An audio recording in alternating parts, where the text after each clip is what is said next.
as he usually is. Brown drives, scoop layup off the glass. That's not the first time we've seen a superstar in green and white sacrifice his body. Garnett knocked away.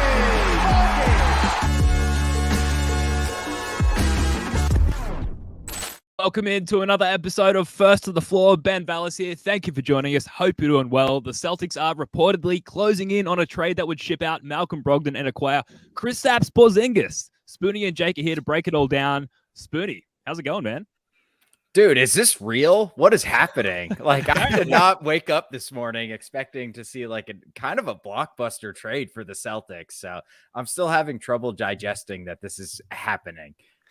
I give up trying to figure out what's going on with Brad, right? Like if you watched yesterday's episode, I built literally a million Malcolm Brogdon trades, and not a single one of them included Kristaps Porzingis. And like in hindsight, I was like, did you miss it? I don't know. I just didn't see it for whatever reason. And that just seems to be a trend with Brad. Like, good luck with the rumors. Good luck. Look, yesterday I was like, Kelly Olynyk. How about superstar version of Kelly Olynyk? How about that? Let's go. All right. Amazing. And the tweet started rolling in at about 3:30 a.m. Sydney, Australia time this morning, Jake. So I don't know if you're as light a sleeper as I am, but that's basically the point at which I've been awake from, just constantly refreshing Twitter, refreshing Reddit, and just keeping abreast of all the news as it relates to Kristaps Porzingis. So here's the tweet. Here's the announcement from Shams breaking the Celtics, Wizards, and Clippers are closing in on a trade, sending Kristaps Porzingis to Boston, Malcolm Brogdon to LA, and Marcus Morris and draft compensation to Washington.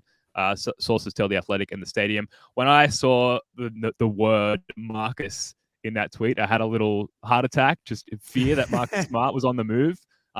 Let's just start with what else we know about this trade. So Woj reported Porzingis would opt in to his $36 million contract for 23-24 to make the potential trade happen. But there are still outstanding issues to be completed before a deal can be reached. Boston's Danilo Gallinari would be in the deal too, sources said. Jake Fisher also reporting that Gallo would be included in what is a developing three-team trade between Boston, LA, and Washington. And then Adam Himmelsbach quoted per source that the three-team deal that would bring the Wizards center Porzingis to Boston is nearing the final stages. So we have to say that this is not a confirmed trade yet. It's not done and dusted. Although if we've got this many bigwigs, this many big-name reporters, with this many sources, with this much information, suffice to say, it's probably going to get done. Spoonie, we'll start with you. Just initial reactions, initial thoughts on this move for the Celtics. So my initial feeling is like, wow, this is incredibly risky because like you can't think of KP and not think of his injury history, man. Like, not to be a Debbie Downer, but like this dude gets hurt a lot.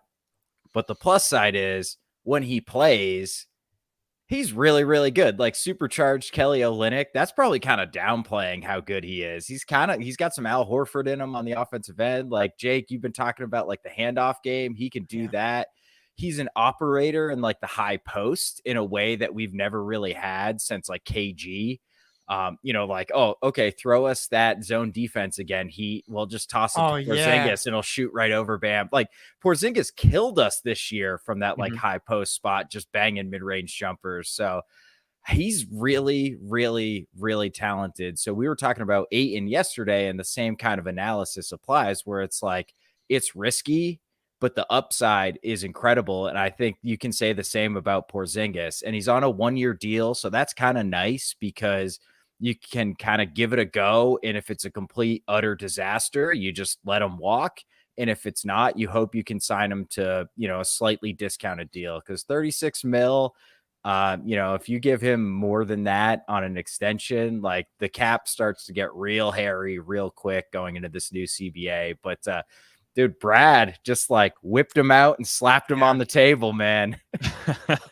Well, okay, so it's risky-ish, I guess, right? Like, how much more? Like, if Porzingis gets a 2-year extension at like 20 mil a year, let's call it, do you reckon it's gonna be more than that? I bet it'd be 60, 30 a year. That's still a discount, right? 6 mil a year.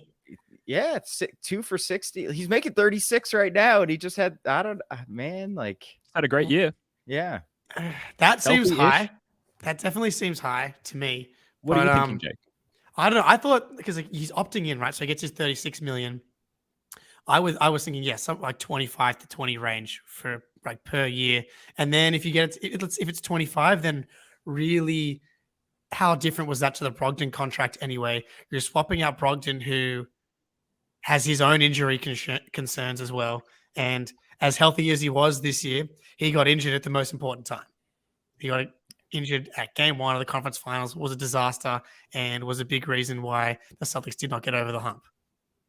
So you swap that out with Porzingis, who obviously has his own injury concerns. But how bad is this really? 65 games the most recent season, 32 minutes a game. Take that every day of the week. Previous season, 51 games. How much of that was just like, shutting people down, and 43 games is bad. But 57, 48, 66, and 72, it's not as bad. That's pretty bad, Jake. If you get 55 games from Porzingis and he's healthy for the playoffs, that's fine. We just have the Spider-Man meme now of Al, Rob, and Porzingis. Like, I'm insurance for you. No, I'm insurance for you. No, actually, I'm insurance for you. So they're all just like is rotating. It's the office scene where they're all holding each other up. Hey, yeah. They're all holding each other hostage with insurance, which I think works great. And then you obviously are rebalancing the roster. And I think we've spoken a lot about this. D. White just pushing him to the forefront. That feels that just felt obvious, right? So I don't want to jump too far ahead, but yeah. No, I mean, there's so much to get to. I think as far as positional insurance, like this is the position that we most need that insurance at when you factor in Rob's injury history, when you factor in Al Horford's just like insane oldness, that this is the level where we need that insurance. Like with Malcolm Brogdon aside, Smart and Derek White playing all 82 games last year, like there's less injury concerns. I know Smart, throws himself on the floor a lot and does get himself into injury trouble. But it's really at that center spot that we need that insurance at. So very happy with the addition there. Kevin O'Connor had some very, very good stats to come out on Twitter sort of immediately after these reports started coming out. So basically that Kristaps Porzingis is one of the best drop pick and roll defenders in the NBA. So ranked 4th there, allowing just 0.93 points per pick and roll. He's figured out how to score from the post and from the perimeter, attacking closeouts. So actually led all post scorers in 1.29 points per post possession as well. So just an incredible position of need there, and filling a lot of need for the Celtics as far as like our glaring issues in the playoffs last year. And one of you guys mentioned like the struggles attacking the zone there against the Heat. Like one guy that we can just get in the middle there at the nail is Porzingis. We've had difficulty getting the ball into the attacker in that position. Well, this dude's like 7'3". Not going to have as many issues getting him the ball. Just throw it up nice and high. So it's a great ad. What do you guys think, Spoonie, that the starting lineup is going to look like for the Celtics? Is Zinger going to go straight in there at the starting 5? Real quick, I got more defensive stats for dude. Those numbers are crazy. Yeah, dude, I know, I got more. Insane. All right, less than 6 feet when Porzingis is the primary defender. Players' field goal percentage drops by 11%. So if you're around the rim, you're expected to shoot about 65%. You shoot 54%. Less than 10 feet, your field goal percentage drops by 9% if Porzingis is the primary defender.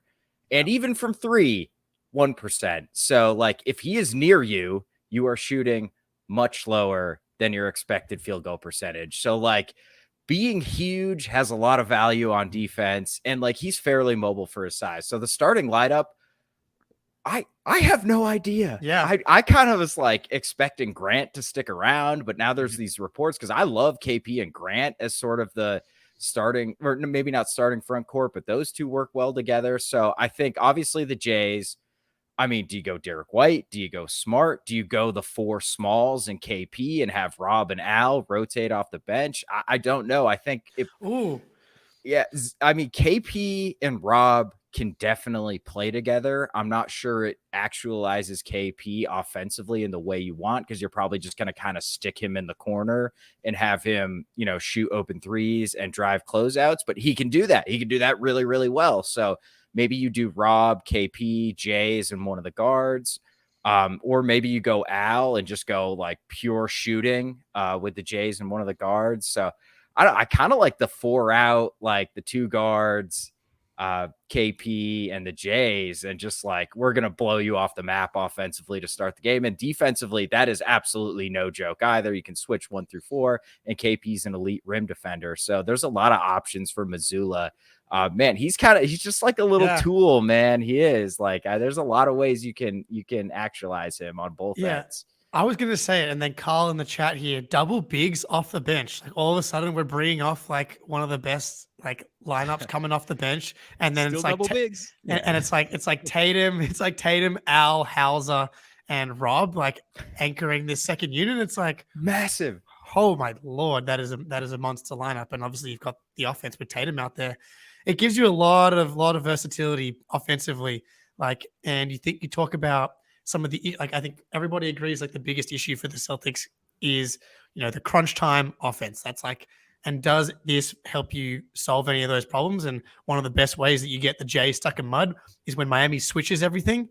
If you're switching everything and you're switching Gabe Vincent onto Porzingis or Caleb Martin onto Porzingis, like he's really good in post-ups. Like that's a massive, massive skill advantage. And, Mitch in the chat as well, I saw like, we've been screaming for Tatum post-ups. Are we going to get a Tatum and Porzingis just post-up masterclass in the 2023-2024 season? Like, as you want to fix the offense, you bring in like one of the most skilled offensive big men in the league. Like, if we want to rank him, right, it's like Jokic at number 1, Embiid at number 2. Off the top of my head, right, like it's, Porzingis is going to be in that next tier of offensive skilled big man, right? Yeah. It's the injury concerns that have always sort of kept him out of consistently being in that conversation. We have I'm hesitant to call it a source. It's a person in the media who has sources within the team who said that it's looking like the starting lineup will be Derek White, Jaylen Brown, Jason Tatum, Al Horford, and then Porzingis at the 5, with Marcus Smart coming off the bench in that super sub role. Spoonie, do you think that's likely? Like Smart going back to the bench is something I'm sort of grappling with here. I don't think it's likely, and I think it's first of all, the trade's not even done, so I think it's way too early to speculate. Like we don't know what Al. I like whatever, dude. Come on. All right, fine. It's not happening. Smart is still gonna start. I just don't see them moving Smart back to the bench, dude. No. Maybe that's the best thing for the team, but it just seems like a really difficult sell to him. And like, it doesn't really matter because it's about who ends games. And I think who is going to end games would be the Jays, the 2 guards, and one of the bigs, and probably KP. So I just don't see it. But man, you can make a pretty good argument. Derek White was better than Marcus Smart last year. So I understand kind of the thinking, but like Mazzulla does not seem like the type of guy to be like, this is who I'm starting in June. I'm declaring my starting lineup next year right now. Like, I just don't think that's how he operates. Yeah. I think politically it's just so much easier to keep Marcus starting. And it's never like the starting lineup has always been something that you obsess about. And then the regular season, it does not really matter. And when it gets to the playoffs, I just don't think, if for whatever reason it's the best for the team for Marcus to come off the bench in the conference finals in Game 3, I have absolutely no doubt that Marcus will be okay with that in that situation. But opening night, Marcus is going to be starting. It's going to be Derek, Marcus, Jaylen, Jason. It's probably Porzingis, dude, honestly, right? Like, he's the best player. Good. He's good. You can't, like he's got to start. Sorry, Ben, that comment was, there's a Knicks fan in the chat here that I wanted to draw attention to. I did. And like when KP played with Melo and D Rose, like, KP had that run, right? And he was just cleanup guy, dirty work, floor space. So he can literally space, from shoot from anywhere on the court. It's just like that. There was a reason that when he went to Dallas, he got traded for that much. So, like, yes, the injury stuff and similar to Brogdon, but this is like a much higher ceiling talent-wise than Brogdon. And you gave up nothing. Like, I'm sorry. The fact that we're not going to get Danilo Gallinari I know. is R.I.P. is tough. But I mean, like, again, like, this is the superstar version of Gallinari as well, right? Like, whatever you were going to hope to get from Gallinari, you trim down the guard rotation, you bring in the KP version, and the injury concern with Gallinari and KP is obviously, like, you're probably expecting a hell of a lot more out of KP, obviously. So it just makes sense. The injury scenario, it's a wash, right? Like between Brogger or Brugsy rather, as we came to know him, and Porzingis, like it's a wash either way. And then we talked about like the skill set, the positional diversity, like that's a win for the Celtics. And then is Porzingis the best player in the trade? I think he is. Oh yeah, kind of by far. Yeah. Yeah. Okay. Let's switch ball sports for a moment and talk about baseball. Baseball season is in full swing, and there's no better place to get in on the action than with our sponsor, FanDuel, America's #1 sportsbook, because right now, new customers get a no-sweat first bet up to $1,000. That's up to $1,000 back in bonus bets if your first bet doesn't win. Just go to FanDuel.com/Boston to join today. Don't miss your chance to snag a no-sweat first bet up to $1,000 when you join FanDuel today. Just go to FanDuel.com/Boston to sign up. FanDuel, official partner of Major League Baseball. Major League Baseball trademarks used with permission. Now, one of you guys queued up, Spoonie, I believe it's you. How could I have forgotten? We talked about it 5 minutes ago. A nice little MLB bet for us to talk about with our friends here at FanDuel. Okay, the Red Sox are hot. They just swept the Yankees. They're down 2-3 to the Twins right now, the Twinkies, as you're listening to this. If you're listening live, hit that Sox money line. It's floating between plus 140 and 160. If you're listening tomorrow morning, hit the Sox money line against the Twins tomorrow night. Like, believe in the Sox, man. They're coming back. They're feeling good. They're about to go on a run here. I love it.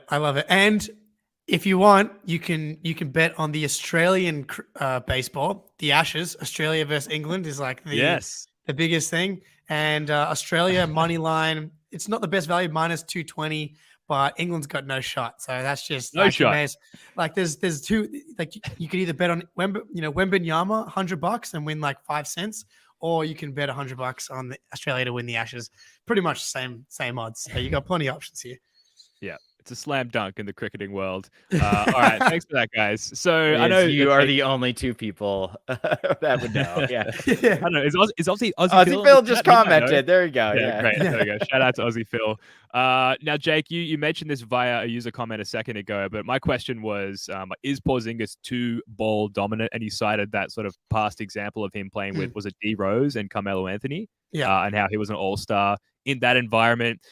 Like there has been some questions as to Porzingis's like personality. He might be like a sort of a difficult guy to get along with or integrate into an otherwise tight-knit locker room. My first thoughts on that is like our locker room is relatively tight-knit, particularly if we keep Blake Griffin around, for example, that it might actually be a good environment for Porzingis to land in as far as like, okay, this is one of the first environments where it's a true winning culture. We've got a lot of talent that we've drafted and sort of built that culture from the ground up. And it could actually be a good, safe, cushy environment in which to integrate Kristaps Porzingis. I'm also willing to admit that that's probably somewhat wishful thinking on my part. So what do you guys think about that? Are there any concerns from your viewpoint that personality-wise that Porzingis might not be a good fit? I just, outside of the Kyrie season, right? Have we had any issues? I think everybody's pulling together. Everybody wants to win a title. You've got Blake. Please, would love to keep Blake around from that perspective. But I think everybody has a shared goal at this point. Like they have just gone through so many tough losses for a group of guys that are like, Marcus, Jalen, and Jason's age. Like they have more playoff losses, like real playoff scars, than Pierce, Allen, and KG had when they all got together. Obviously, those guys were older and had like that career carousel type of perspective. But outside of the Kyrie year, I know people like to, in the national media, like to call back to when Marcus Smart threw a chair in the middle of the conference finals in the bubble. But it's like everybody wants them to yell at each other. Like on one hand, people are like, there's not enough dog and not enough fire. They're not yelling at each other. And then they do it. And it's like, oh, the locker room's fracturing. these guys won 57 games last year. Outside of the COVID year and the Kyrie year, these guys have pushed for the conference finals every single year. If you're KP, like I think you're going to be coming in here. There's plenty of offensive touches to go around. The way that these guys play, especially during the regular season. Yeah, I'm not concerned about him being a detractor in any way. I'll go one step further. I think it's good he needs touches and wants touches. We need, like, Malcolm Brogdon's usage percentage was about 23%. KP's at 27. That's not a huge gap. Mm-hmm. And I think the beauty is, would you guys agree, Kyle Kuzma, kind of a poor man's Jaylen Brown? Brad Beal, kind of a poor man. Yeah, kind of a poor man's Tatum, right? Yeah. So when Porzingis and Kuzma shared the floor with Bradley Beal off, the Wizards had a 116 offensive rating. That would be like the 6th best offense in the league and a +4 net rating. This is easy mode for Jaylen Brown when Jason Tatum is sitting, right? He can just run pick and roll with Kristaps Porzingis. He can pick, he can pop, he can roll hard to the rim, he can run ISO, he can post up. So it's like we have all these issues when Jason Tatum is not on the floor, right?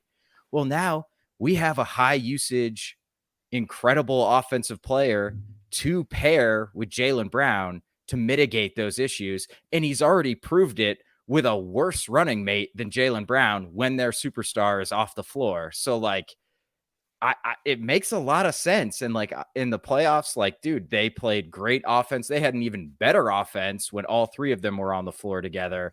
119 offensive rating, which would have led the league. So I'm not worried about it, man. Like Porzingis is such a varied skill set that, first of all, Fuzzy Dunlop. Is this? Calling Beal a poor man's Tatum is a homer thing to say. Maybe as a Washington fan, like, yeah, I'm probably not giving Tatum enough credit. That's what I'm saying. Like, yeah, Bradley Beal did not have you look up Bradley Beal's stats from last year, dude.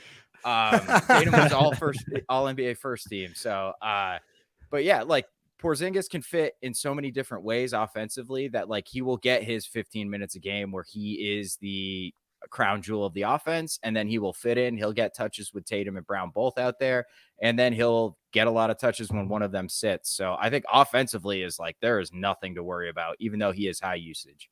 Mm-hmm. Yeah, and I saw another concern in the chat here about like his rebounding numbers, and so I went and like had a look at his defensive rebounding percentage last year was 19.4. Rob's defensive rebounding percentage was 20.9. So like, it's not. He doesn't get offensive boards because he's usually spacing out or playing from the elbow and stuff like that. So he's not in the. But hey, that's what we got Rob for, man. Rob will crash the glass, right? Yeah, absolutely. And I'm keeping an eye on Twitter here because, like, I think the general consensus is this is not the last move for the Celtics. But interesting to see if they do move on from Rob. It sounds like Grant might be on the move as well. But we'll keep you guys updated if anything comes through on Twitter there. Before we move on to that stuff, though, we should talk about, I guess, some of the weaknesses. We've been kind of frothing over Zinger a little bit here, rightfully so, because he's a very intriguing and talented player. I think to begin with the weaknesses, the injury concern is the main factor there. He played 65 games last year, but then just rattling back the few years prior, 51 games, 17 games, and obviously that was a COVID-affected season, 34 games. Like he hasn't exactly been able to stay on the court. And yet we talked about the positional insurance there. Do you think that's enough? Like, is that a safety net that Porzingis hasn't had on a team prior in his career? And is that going to be enough to sort of keep everyone on the court with some consistency? I was just going to say that 34-year game is actually 51 because because he was traded in the middle of the season. It was like 34 in Dallas and 17 in Washington, just to make sure we get the propaganda. I will admit I discovered that as I was reading it out loud, and I was like, "Hang on a second, I hope someone thank you."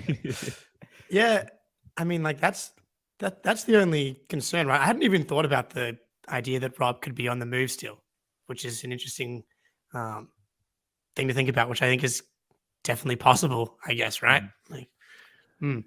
So you broke my brain there. I was like, whoa, I've just been thinking about Rob and KP together. On court worries, I think if you are in the deep Eastern Conference Finals, the finals, like smart teams will find a way to isolate him on the perimeter one-on-one with their best ball handler. And that is going to concern you. I mean, you're going to have to trap, you're going to have to hedge, you're going to have to do a lot of stuff to protect KP from those situations. So we'll see. I mean, he's not a perfect player, right? There's a reason we're getting him for Malcolm Brogdon and what seems like spare parts otherwise. Like, he's definitely got that weakness. Like, he is not a great defender in space. You can coach around that. We just saw Michael Malone do that with Jokic, who has similar weaknesses. So, you know, it's not a zero risk with the injuries and some of the defensive concerns, but man, it's a massive talent upgrade. Yeah, absolutely. Yeah. And in the Eastern Conference, right, like those quicker guards, there's not too many of them. Like, how many guys are you worried about, like the dancing ISO type players? Like, we had some trouble with Trae Young, but that felt way more because of an executing the drop issue than anything else. And same with when Harden went off as well. Like, then that just speaks to more some kind of buy-in. Oh, we've got a super chat here. Yeah. Justin Thompson. We kind of touched on it earlier. I don't know if Ben, if you want to pull up that tweet from I got it here, Kevin O'Connor, just to reiterate. But like, there are some really good drop defense numbers with KP. He's a much better defender than I think people realize, but at the highest level, we honestly haven't seen it. No, right? So we don't really know. But look, you look at Denver, and look at what the Nuggets were able to do around Jokic. Like, they obviously have had one of the best offenses of all time to kind of make that easier. But KP's been a better defender than Jokic on paper for most of his career. So it's definitely tenable. And better in drop defense than anyone that we've had on the roster in the last couple of years. So I know that playing drop defense has its inherent weaknesses and faults and attackable exploits, but Porzingis is just a better defender in that spot than what we've seen on the Celtics roster thus far. And David Aldridge had this before on the defensive side, that Porzingis is better on the defensive end than some of you might think, and has been throughout his career. He's tied 18th out of 55 power forwards / centers in defensive Raptor last season per 538. So again, we continue to uncover all of these amazing defensive stats. You think of Porzingis as an offensive player, and largely he is, but surprisingly, he holds up on the defensive end as well, which is great. I like this from DJ Daniel. Brad basically traded Tyson Neesmith for Prime Unicorn. Genius. I would trade him straight up for Neesmith right now. No, I think there's ways to scheme around, because I mean, like, I keep saying it, but like, just being 7'3" with an absurd wingspan, like, you can make up a lot of your defensive mistakes like that. I'm worried about Jimmy Butler, and I'm worried about Giannis, because he cannot handle Giannis, dude. No. Like, he's not strong enough, he's not quick enough, and I feel the same way with Butler. So but Butler, both those guys you can just sag off and have heavy help against. So I think they'll be okay. It's so maybe Brunson, I don't know, maybe he gives you a worry, but I'm not super worried about that. Maybe Donovan Mitchell, but they can't shoot the ball. So I don't know. It's a good trade, man. It's a scary trade, but a good one. I love it. Brad taking the plunge. My only complaint is that I can't see it now. We've got to wait like 100 I know. Oh my God. Whatever it is. And hopefully just like not getting too far ahead of ourselves, but like play one preseason game, hopefully get through it and then shut it down. Like, no risk. No risk, please. Ben's already there. He's like, yeah. No, should he be playing Summer League? I don't know. Arity in the chat says that Brad Stevens just uses Raptor ratings to figure out who we should trade for. Shout out to everyone in the chat. White. Having a great time reading all these comments, so keep them coming through. One thing that we would be incredibly remiss not to touch on, because it's part of the Kristaps Porzingis story, and I think the world we live in is more problematic if we do gloss over these things, but we're just going to stick to the facts. And this is per Ian Begley via a 2019 ESPN.com article. So in March 2019, the article goes on to say it was publicly revealed that a woman accused Porzingis of sexual assault at the Sky Building in February 2018, hours before he tore his ACL. The woman reportedly told police she waited more than a year to come forward because she had discussed getting a large payout from Porzingis to keep quiet. Porzingis' attorney, Roland G. Riopel, publicly denied the claim and said that he had previously referred the case to federal authorities due to the, quote, accuser's extortionary demands. And we're just going to leave it there because those are the facts, and we're not going to bother to add our own opinions to them because they just don't matter in cases like this. But like we said, that's a part of the Porzingis story, and it's important that that is mentioned as part of all of this. Now, we should move on because Grant Williams is potentially affected by all of this. Adam Himmelsbach of the Globe had in a tweet earlier that according to multiple league sources, the completion of the Porzingis deal would likely mean that Grant Williams' time in Boston has come to an end. Then Yossi Goslin of Hoop Type followed up with the Boston Celtics will be $8 million below the second tax apron with 12 players after acquiring Kristaps Porzingis. If Grant Williams doesn't return, they still have enough flexibility to use the $5 million tax mid-level exception.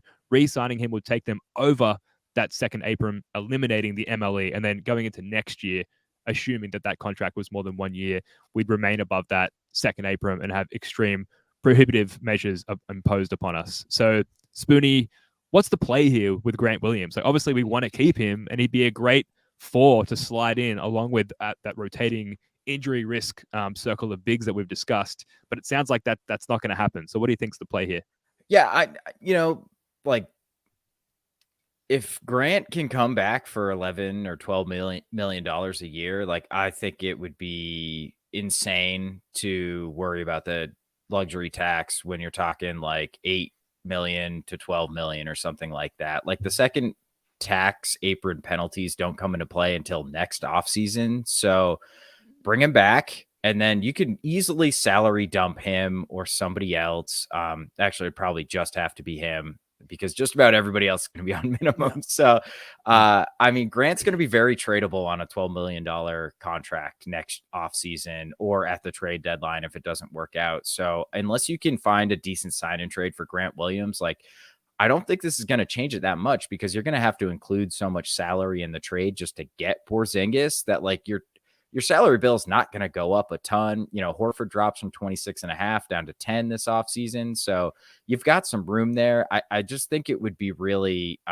disappointing if they start to get cheap on a couple $1 million and lose Grant Williams as an asset right now. It just before the CBA really truly kicks in. So please, like, if it's a sign and trade, you cut some salary and you get a role player back, that's fine. But if you just let him walk, that just seems silly to me. Mm-hmm. Jake? Yeah, it sounds like if they're going to get a sign and trade done if they decide to not re-sign him, which does not surprise me at all, because he clearly has value around the league. If he does go, I'm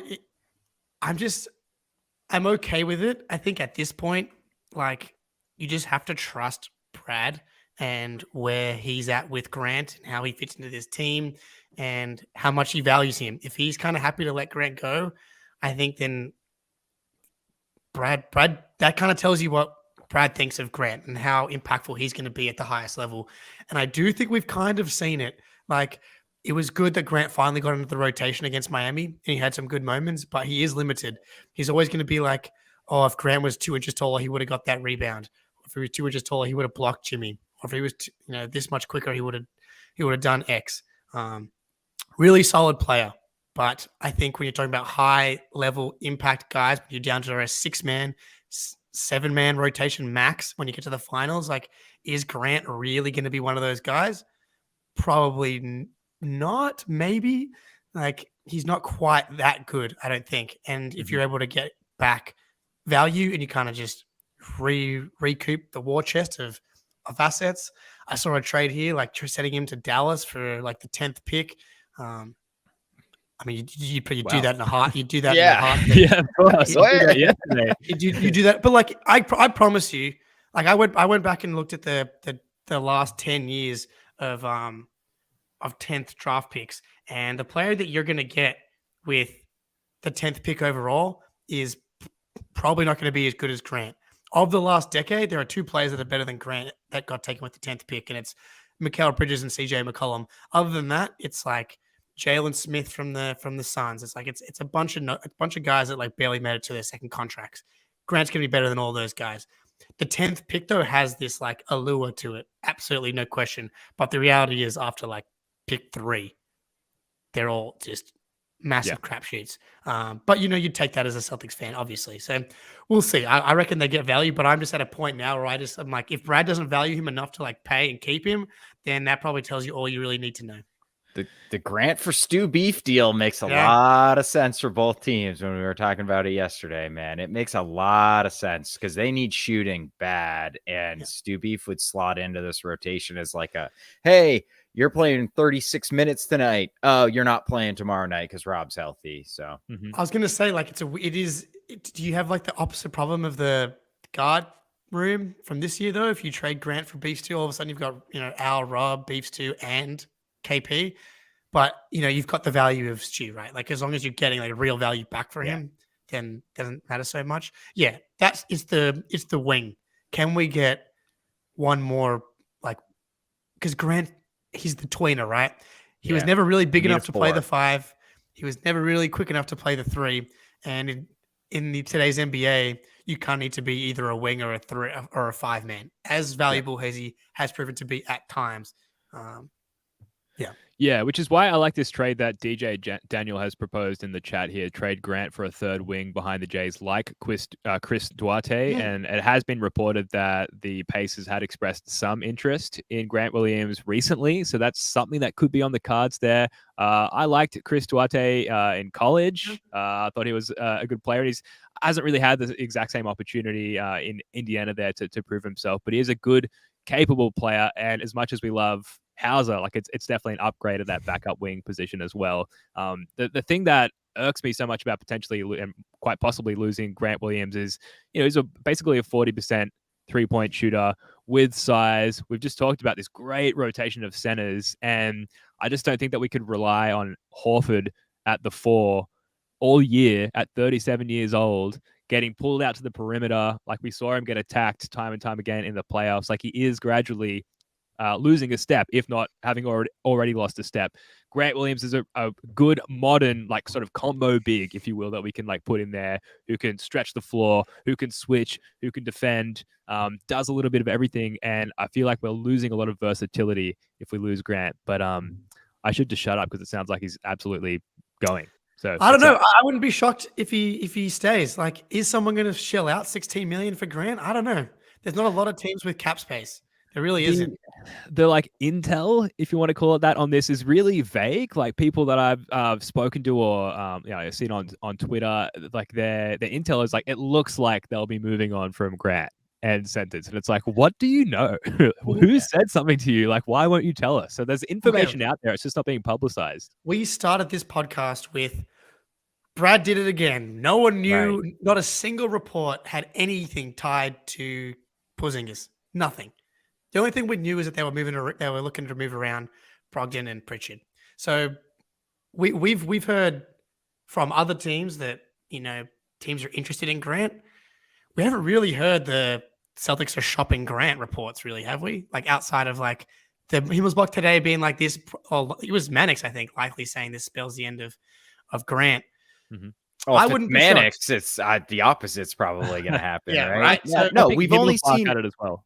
Did he? All right. Well, we've only seen other teams being interested in Grant Williams, which to me tells me like we're going to get something back if we do let him go. So, I mean, there's a lot of like backup wings we could probably find for Grant. I don't know if they're going to be as good as him because I think he's gone full circle. He was underrated, then he was overrated. Yeah. Now he's kind of back to being underrated at this point. Hey, look, our good friend Jay Crowder's like got a pretty good feeling he's going to be available for the minimum. Yeah, for good reason. Yeah, to ride the pine in the playoffs. Yeah. All right, let's move on because we do have to wrap this thing up fairly soon. Is this enough to appease Peyton Pritchard, Jake? Do you think Pritchard's going to stick around? Is there enough? The only question that matters. Yeah, is there enough promise for a reinsertion of PP at the beginning of next season? Pritchard won. He said this town's not big enough for the two of us, and he flexed his power, and out goes Malcolm Brogdon, and the Boston Pea Party continues for another season. I think there's going to be a lot of Celtics fans that are happy that we're sending out Brogdon and keeping Pritchard. Like I know we're a pro PP insertion podcast for the most part. I think there's a place for Pritchard to play 10 to 12 minutes a night. I have a feeling he's going to end up being annoyed again, though, would be my guess. Yeah. What does he want, though? Like, dude, you're getting 15 minutes a night on like a title favorite. Like, bro, this is easy street. This is like perfect for you. You want to go put up 10, 15 shots a night on Detroit and win 20 games? Like, I don't know. Maybe that is what he wants. Who knows? Yeah, like as much as we love him, at best, he's like, what, a seventh man on a really bad team? Like, is he Yeah. He's not starting anywhere. Look, when we won 41 games, he was what, our sixth man? Yeah. Yeah. Sure. He was fine. Yeah. That's we right. won 41 games. Yeah, but don't forget, like, if you replace Jeff Teague and Tristan Thompson and Daniel Tice with good players and Pritchard still your sixth man, then maybe you win like 50 games. Like, I legitimately think he can be a seventh man on a good team. I don't understand. I think he does enough. He's one of those guys. Like, I think that he can do enough to be like a solid player on like a 6 seed. I don't. We just don't know. When we did see it in his rookie year, I thought he was good enough. It's just we haven't seen it since then. Mm-hmm. Now, should we move on and farewell the sixth man of the year, Malcolm Brogdon, who graced our shores? Is that what you say? In Boston for a year? Yeah, we'll say that. We were very excited to have acquired him. We were very sad to have moved on from Aaron Nesmith, particularly our guy Wayne Spooner here I believe, is still grieving that trade. And yet now we move on from Malcolm Brogdon in favor of Kristaps Porzingis. Brogdon obviously shot the lights out all of last year until that wrist or arm injury. Like I said, he won the sixth man of the year. Like, he did a lot for this team, and yet there was just a little bit too much of a crowding happening at that guard spot. And I think the consensus was that it was time to move on. I'd be interested to hear how Brogdon felt about that, when that sort of stuff comes to light. Should we just go around the room and like share a favorite memory or moment with Malcolm Brogdon? Or something less corny? I'd be open to Music. I was just going to be like, he was kind of a polarizing player on this podcast. I know me and Spoonie had a pod where we were like, are our expectations for Brogdon too high? And then he like shot 50% from three for the rest of the season. Yeah. But I think when he came in, the comparison I eventually got to was like he was the superstar version of Schroeder, and he was a lot better at that role. But again, the guys that are gonna have the ball in their hands on this team have to be willing to move it, and like the guards and we just, between Jalen being on this team, like Brogdon couldn't be another guy with blinders on, and that just kind of fed into some of the issues that the Celtics had with the ball getting sticky. He didn't hit Rob on a lob all season long. But his job was to come in, get buckets, and help us get wins. And he played 65 plus games, won sixth man of the year, and was a reason that we won 57 games and got to the conference finals. Like he was really good in the Atlanta series, solid throughout the Philly series. It's just a real bummer that he got injured right in the Heat series, because all we needed was his like 11 points a game, and maybe we get to the finals. It's just, and maybe we're not having this conversation. But that's how it goes.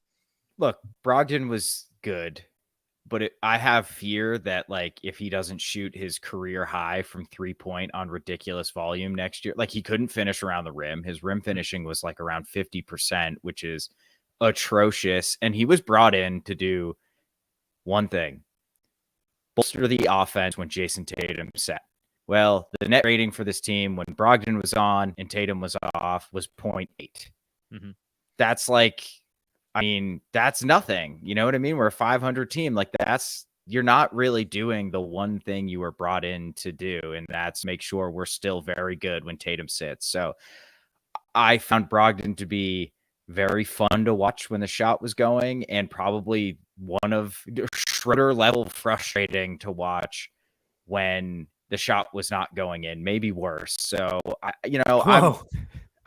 dude, man, like when the shot wasn't which was rare, but like, dude was not a passer ever. Like he missed so many open guys. And I know partly that's role, but also like Sam Hauser's wide open. Like pass the ball to him, man. Don't try to finish over length. So I won't be super sad to see Brogdon go, but he was definitely a positive for the team. He was a very good player. He's a pro on and off the court. Like, I have no bad things to say about him other than like, he just didn't quite do exactly what we brought him in to do. And that's okay. You can move on and go from there. Yeah, it's amazing how he kind of ended up being everything we didn't expect him to be. Yeah. Just this like knockdown three-point shooter, like a crazy league-leading three-point shooter, not really orchestrating the offense when Tatum sat at all, but really just putting his head down and going for the rim. Like, I wonder if the directive was like, we just need you to score. You're a scorer. When a scorer sitting, you're the scorer. And like you mentioned the net rating when Tatum was on the bench and Brogdon was on, I believe it was even worse when the combination of Brogdon and Brown were sharing the court together as well. So it's not like he was, finding, you mentioned not finding Hauser or not finding Rob Williams. He wasn't even finding our second best player on a regular basis, or at least those two weren't gelling well together. So I have it real quick, Ben. They were dead. Go. Yeah, it was worse. Instead of 0.8, it was 0. So they were even worse with Jalen and Brogdon there together. So yeah, that's not ideal. Like, that's a bad sign, right? That's a red flag. Yeah. So good pickup for Clippers, though, I think. Maybe he plays better with their 2 all-star wings than he did with ours. Add him to the injury pile, baby. Yeah, that's the thing. Like, at least on this team, the Jays are healthy. Yeah. Like, adding another big injury risk to like the biggest injury risk team in the league is but again, there's just not that many point guards out there. And like, that's why the Celtics landed on Brogdon. It's like this mythical Chris Paul guy it just doesn't exist. Like, the guy that's just going to set the table, no turnovers, set everybody up. It just, in this current NBA, like, they don't exist. They just don't. And so, like, that's why we tried Brogdon, didn't work. And so you go back, like, Derek and Marcus are way more that type of guy than Brogdon. I do have one Galaxy brain take to get off before we get out of here. Please. Should we go for it? So yeah, this reminded me that people talking about Luka in the chat here. Is there potentially a bit of a macro, longer term strategy to what Brad Stevens is thinking here? So, okay. Porzingis gets traded for a superstar package, and everybody's like, "Wow, great trade by Dallas making that move." Everybody in New York, I remember Jason Concepcion having a conniption over how much they gave up for the unicorn. He goes to Dallas. Obviously, there's some injury issues, but Luka can't make it work with KP. Can't make it work with the big three of KP and Brunson, who KP just had a career year. Brunson just had a career year. In comes Porzingis to Boston. Most likely they win 55-ish plus games. They're 1-2 seed. KP's like winning more than he's ever won before. Now we're saying, people want to go play with Luka? No, people want to go play with Jason Tatum. You want to, reclaim your career? You come to Boston, you play with Jason Tatum, always available, plays defense, gets wins. Not only does that just prop up Jason Tatum standing around the league, which is very important, does Luka Doncic have a look around? And he's just had another play-in flame out, and he's having his recovery beer, and he's like, it would be nice if this recovery beer was green. Boom, mic drop. Let's go play with Jason Tatum, who's always in the conference finals, always making deep playoff runs, always winning. So that's the future Jaylen Brown trade for Luka? I think so. Yeah. Wow. Is Luka too high usage to work on this team, though, guys? Well, he'd be the second banana, so I think he'd be willing to take a step back. Yeah. True. Yeah. Like, you're set and pick Luka for JT. Exactly.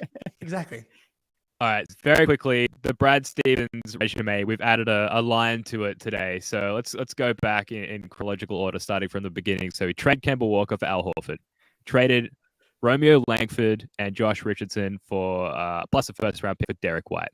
Then he trades Daniel Tyson pennies for Malcolm Brogdon. How dare you?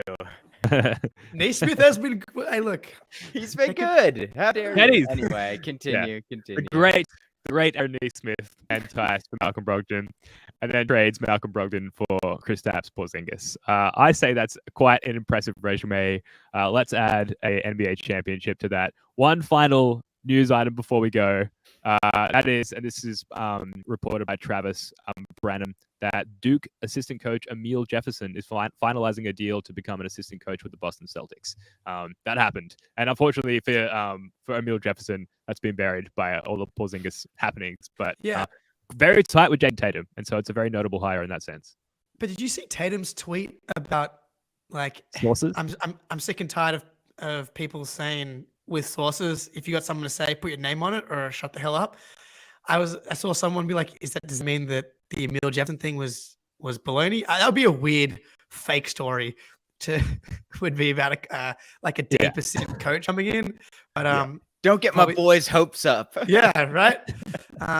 Man, Brad Stevens though, living the mantra of hitting singles, right? Like I know we said maybe the Derek White trade was a double, but at the time it didn't really feel like it turned into like 3 stolen bases from the single. But like he's not taking those big swings. He's getting value. He's like to not have to give up anything from draft capital related. So now you still have your 35th pick, Pritchard, Rob, whatever. There's like still like medium-sized moves to be made without actually making like wholesale changes to this roster. This guy's good. This guy's good at his job. Brad, let's go. We love him very much. Now we are about to wrap up. We do have a nice little audience here. So before we go, guys, any final takes or anything you want to rattle off before we call it a day? Well, just come watch us live. We're going live for the draft. Far out. That's tomorrow. How good is this week? This is one of the best weeks. My wife's going to divorce me, but I do. Yeah. So follow us First to the Floor YouTube, and we'll be going live. Yeah, absolutely. It's going to be a lot of fun. All right, that is going to do it for this one. Thank you so much for tuning in. Thanks to everyone who joined us in the live stream here. A reminder, as Jake said, we will be live streaming the draft on YouTube, not playback. That's youtube.com/@firsttothefloor. Spoonie, Jake, love your work. See you guys on that draft stream tomorrow night. Until then, go Celtics. See ya.